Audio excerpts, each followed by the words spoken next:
ഗോവിന്ദനും അറിഞ്ഞിട്ടില്ല, ചുമ്മാ പറയണേന്ന് അറിയാന്നുള്ള മറ്റു വെറുതെ പറയാം, അറിഞ്ഞിട്ടൊന്നുമില്ല. എന്നിട്ട് 22-ാം തീയതി മന്ത്രിസഭയിൽ വന്നിരിക്കുക, മുഖ്യമന്ത്രിയും വിദ്യാഭ്യാസ മന്ത്രിയും അണ്ടോളണം.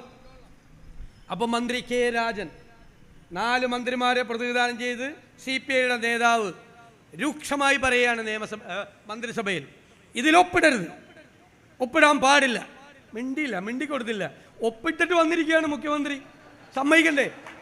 ഒപ്പിട്ടിട്ട് വന്നിരിക്കുക മുഖ്യമന്ത്രി ഇങ്ങനെ താടിയിൽ കയ്യും വെച്ചിരുന്നു, ഒപ്പിട്ടിട്ട് വന്നിരിക്കുക. ഗോവിന്ദനോട് ചോദിച്ചപ്പോൾ ഗോവിന്ദൻ ഏത് CPI?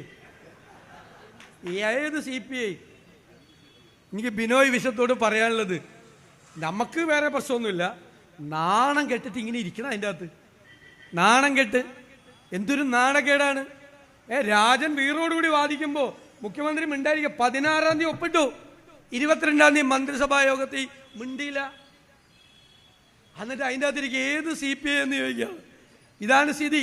ഇത് ആരും അറിഞ്ഞിട്ടില്ല, പാർട്ടി അറിഞ്ഞിട്ടില്ല, മുന്നണി അറിഞ്ഞിട്ടില്ല, സെക്രട്ടേറിയറ്റ് അറിഞ്ഞിട്ടില്ല, പോളിറ്റ് ബ്യൂറോ അറിഞ്ഞിട്ടില്ല, ബേബി അറിഞ്ഞിട്ടില്ല, കുഞ്ഞു അറിഞ്ഞിട്ടില്ല.